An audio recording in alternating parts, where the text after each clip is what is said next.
Hello दोस्तों, कैसे हैं आप सब। मेरे यूट्यूब चैनल में आप सभी का स्वागत है। आज का हमारा टॉपिक है तत्सम शब्द किसे कहते हैं और तद्भव शब्द किसे कहते हैं। ये अक्सर परीक्षाओं में प्रश्न देखा गया है कि तत्सम शब्द की परिभाषा देते हुए उसके 10 उदाहरण दीजिए या तद्भव शब्द की परिभाषा देते हुए उनके 10 उदाहरण लिखिए। तो चलिए शुरुआत करते हैं आज के हमारे वीडियो से, आज के हमारे टॉपिक से जो है तत्सम। अब समझेंगे तत्सम शब्द किसे कहते हैं। तत्सम शब्द तत् और सम के मेल से बना है। तत् और सम के, इनका अर्थ होता है उसके समान।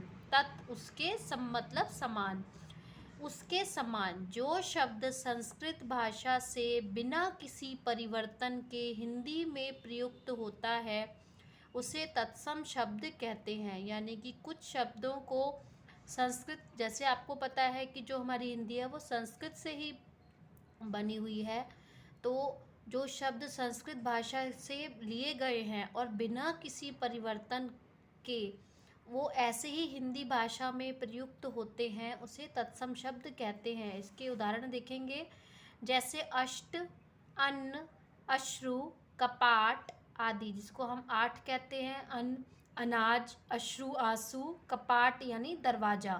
यह जो शब्द हैं वह संस्कृत भाषा से लिए गए हैं और उनको ऐसे ही प्रयोग किया जाता है, इसलिए यह तत्सम शब्द कहलाते हैं।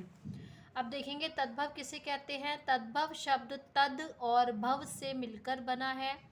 इसका अर्थ होता है विकसित अथवा उससे उत्पन्न, जो उससे उत्पन्न हुआ हो, जिससे, अर्थात वैसे शब्द जो संस्कृत से उत्पन्न या उससे विकसित हुए हों वो तद्भव शब्द कहलाते हैं।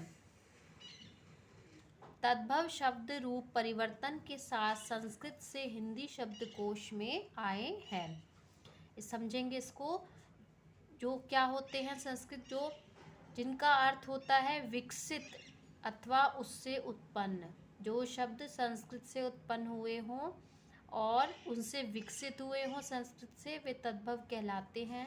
तद्भव शब्द रूप परिवर्तन के साथ संस्कृत से हिंदी शब्दकोश में आए हैं, जैसे कि हम बोलते हैं आम, आधा, कबूतर आदि। आम मतलब आम्र, आधा मतलब अर्ध, कबूतर मतलब कपोता।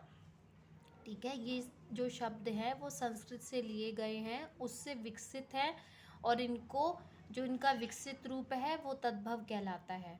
जो तत्सम और तद्भव, बहुत सारे शब्द मैंने 40 शब्द करवाए हुए हैं अपनी वीडियो में। मैं उसका लिंक आपको डिस्क्रिप्शन बॉक्स में डाल दूँगी। आप तत्सम और तद्भव शब्द मेरे उस वीडियो पर जाकर देख सकते हैं। मेरा पूरा वीडियो देखने के लिए आपका धन्यवाद।